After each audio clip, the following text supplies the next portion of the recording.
Hey weirdos, welcome back. Good morning, good afternoon, good evening. If you're new here, hey, hello, how are you? I'm Marlakris. Thank you for being here. We're going to do some nail shenanigans today. If you're interested in the mani on my right hand, I will leave that down in the box. I'm going to get right into my natural nail prep. I'm just going to push my cuticles back, get that cuticle off my nail to prevent lifting and promote adhesion. I'm going to swipe over my nails with some dehydrator. This is the Young Nail Swipe Solution.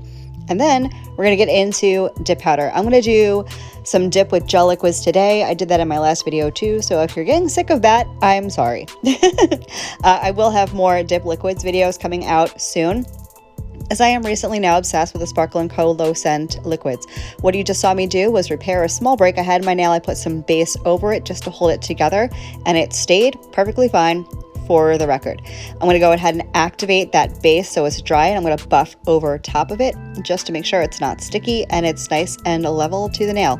So here's my game plan. I know you guys have seen me do French tips quite a few times here on the channel.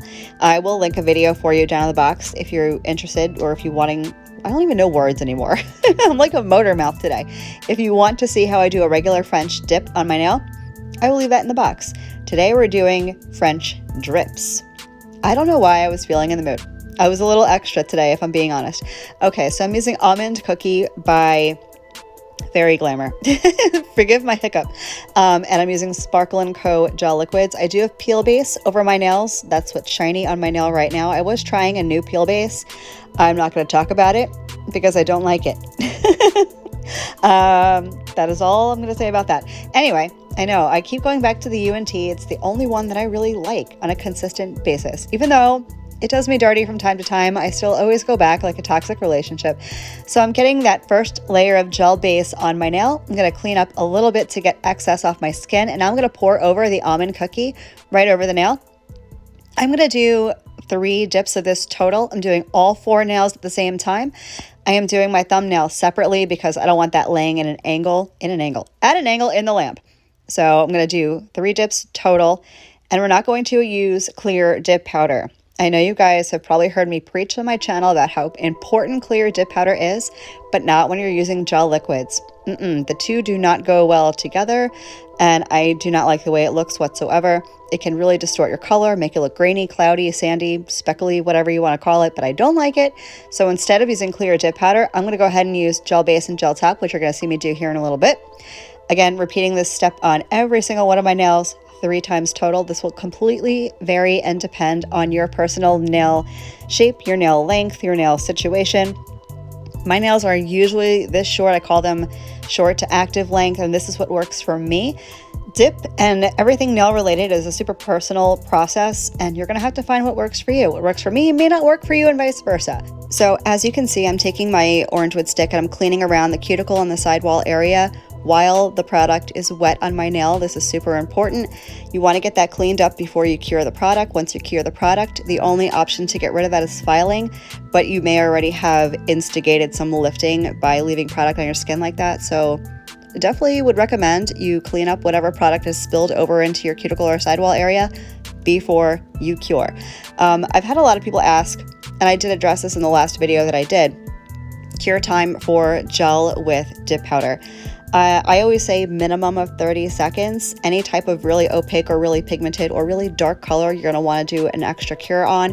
I have been curing my dip with gel liquids recently for a minute, 2 minutes for darker colors, just to ensure there's no uncured product. Gel allergies are super prevalent these days, and the cause of allergies is really one of 2 things that I know of. I could be totally wrong, but this is from just my personal experience. 2 causes of gel allergies are misuse in getting product on your skin, is called contact dermatitis, and also uncured product. So you want to make sure that you're keeping this off your skin and curing it completely. Just a PSA.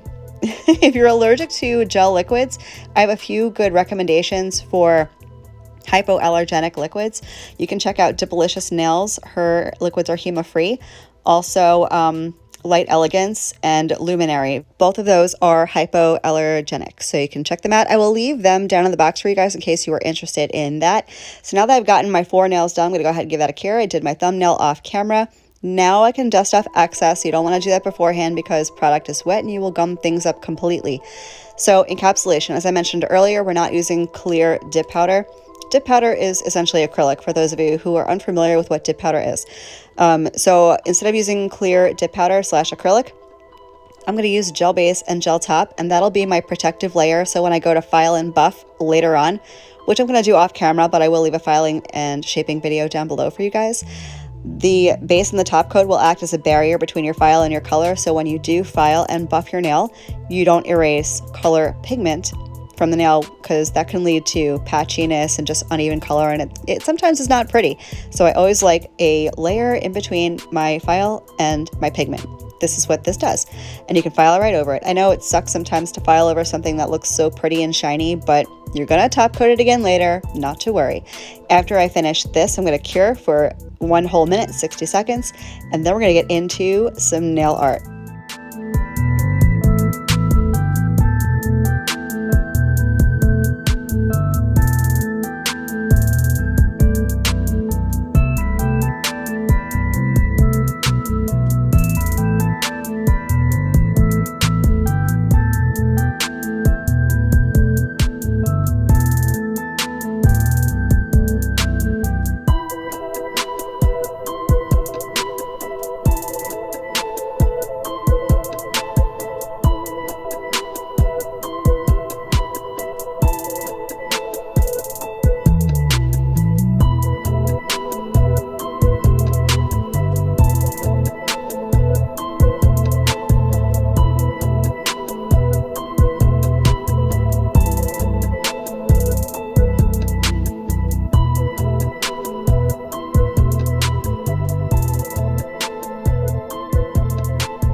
So I got my nail encapsulated with the gel base and the gel top. I went and filed and buffed, and we're ready for nail art. I've got my little palette here. You can use anything you have. I have used paper plates. I've used Tupperware lids, whatever you can find that's a hard surface. And I'm going to put a little bit of this black gel polish down on the palette. This is what I'm going to use for nail art. You do not have to use gel polish. You can use regular polish if you want. You can use acrylic paint if you want. I have used both heavily, a lot, and it all works very nicely. By the way, I just happen to have this jar here. I'm resting my hand on it. It's iron ore. That's the color on my right hand by Igel Beauty. So this is what I did. I'm going to show you how I did it. I have done drips on the channel a few times actually, but I've never done like a French tip drip. So here's what we're going to do. I'm laying down the dots first. This is going to be the bottom of your drippy drip. So I'm going to do that just to get like a little map so I know where I'm going, I guess. And then I'm going to, with the smaller side of the dotting tool, I'm going to take the smaller side, dip it into the gel a little bit. We're not coating it completely, and I'm just going to drag the color down from that dot to the edge of the nail. As you can see, it will naturally get thinner as it gets towards the free edge. That is exactly what you want. And now we're just going to kind of connect those spaces like we did on the index right along the free edge of the nail. Now, if you can imagine drips in your head, they kind of curve a little bit, so you want to follow the natural curve of the drip. But again, this is total personal preference. You can do this however way you want to do it. This was just the idea and the image I had in my own head. So I'm going to go ahead and connect these drips. And as you're going to see here in a bit, I cannot leave well enough alone. This is real time, by the way. I am not speeding through this whatsoever. You're going to watch the whole thing because I had to do the whole thing. I'm only going to show you how to do this one nail though. I promise I'm not going to make you sit through this 3 more times. So connecting the dots, getting everything done. You want to make sure you're capping your free edge, just because maybe it's a me thing. I might just be neurotic, but I like to have the free edge of my nail match the front of my nail. And yeah, so I'm going to cap my free edge with the black gel polish.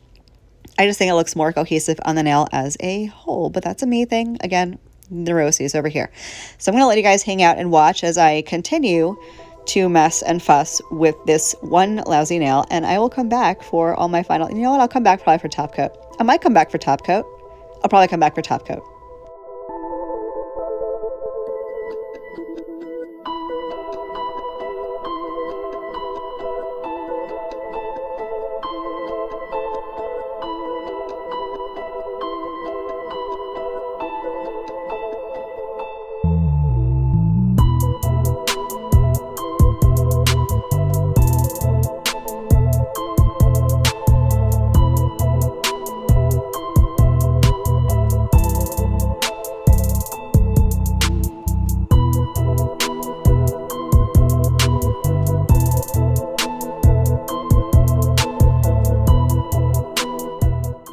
As promised, I am back for top coat. I'm a woman of my word.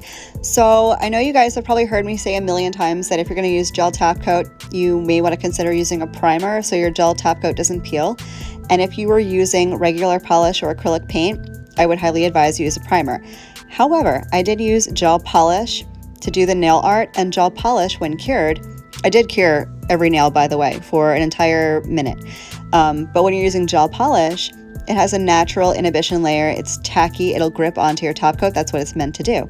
So I did not use a primer. I let the grip and the tack of the gel polish grip onto the gel top coat. And one less step you got to make, right? Kind of one of the reasons I like using gel polish for nail art. Again, if you have a gel allergy, there are HEMA-free gel polish options. Again, I would point you in the direction of Dipalicious, Luminary, or Light Elegance. All of those three of them would be great bets. Nail Addict and Madame Glam do have some HEMA-free gel polishes. I don't think they're 100% HEMA-free, but it does specify on each color on their website and on the bottle which are which. You may have to go digging around for some.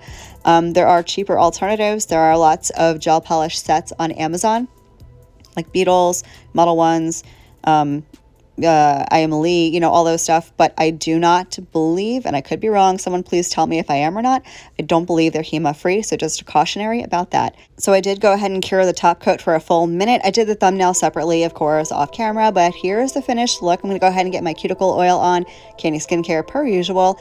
Let me know what you guys think. Do you think this is cute? In hindsight, I probably should have done this with like a glow-in-the-dark dip header. How adorable would that be? Especially like a glow green or something like that. Let me know down below. Thank you for hanging out with me for a little bit today. I hope you have a fabulous rest of your day, and I will catch you guys in the next one. Love you, bye.